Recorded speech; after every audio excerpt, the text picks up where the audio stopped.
Hi, everybody. I wrote a simple 8 measure melody, and I'm thinking about how to use it in a larger composition. So I've spent some time sketching out ideas in Dorico. Part of that sketching process for me involves finding ways to transform or vary this melody so that throughout a piece of music, there's always both something familiar sounding and something new for the listener. In this video, I'll look at 15 ways to vary this melody, and I'll get all of the talking out of the way now and then just play through the variations in Dorico. So if you just want to listen to the examples, feel free to jump ahead using the chapter markers in the video.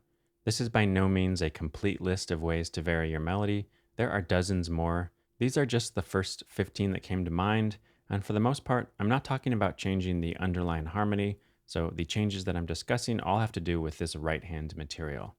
I'll go ahead and play the melody first.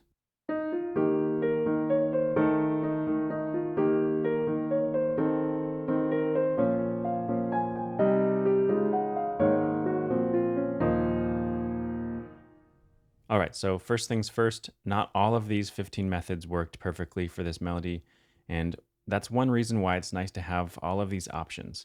Depending on the music or melody that you're writing, including the harmonies that you're using, the style of music, etc., some of these will work much better than others, or you might have to think creatively to get these techniques to work effectively. Okay, so the first one, metric changes.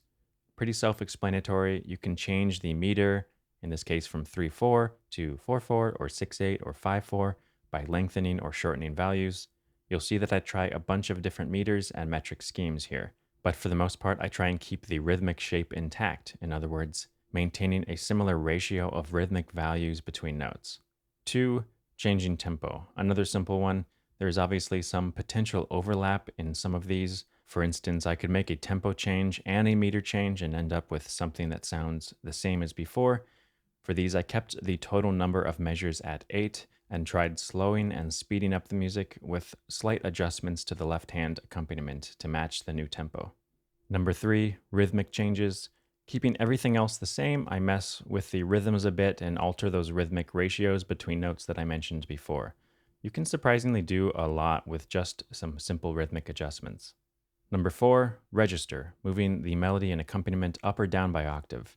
Sometimes this makes you hear different qualities come out of the music, which can be especially important if the end goal is to arrange for various instruments. Number 5, the only harmonic change that I'm making in this video, not in the left-hand accompaniment, but simple homophonic right-hand harmonizations.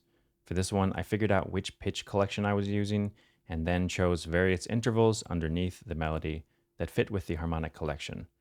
This one's a bit open-ended because it could be something simple like parallel thirds throughout, or it could end up very contrapuntal. Number 6, using the same or a similar melodic contour, but adjusting the notes. Again, I'm keeping the harmony the same and using notes that fit the collection, but either increasing or decreasing interval leaps between notes. Number 7, using ornaments. I found that appoggiaturas, accacciaturas, and trills could work for this melody, but again, depending on your music, other types of ornaments or inflections could work. Number 8, augmentation. Another one where there could be some potential overlap with other things like meter or tempo.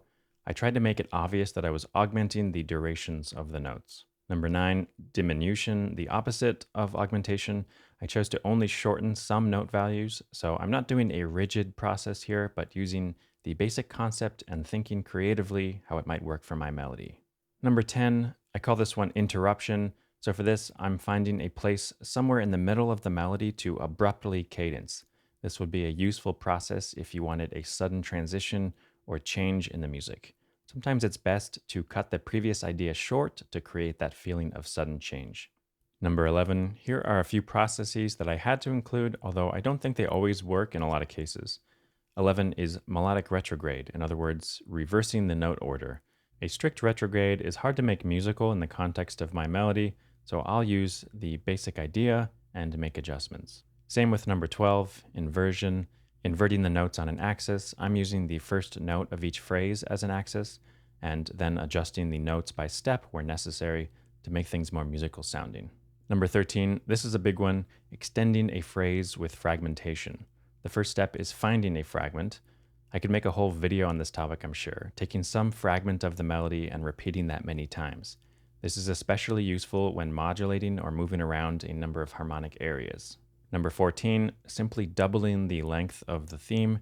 There's a number of ways to do this effectively. In my case, I'm inserting a half cadence at the end of 8 measures, then repeating the phrase with more intensity up the octave. And lastly, number 15, using deception.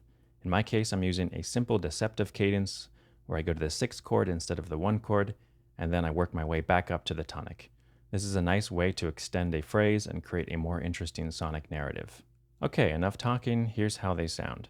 And keep in mind, in each version, I'm trying to demonstrate just one concept, although sometimes I make other minor changes along the way.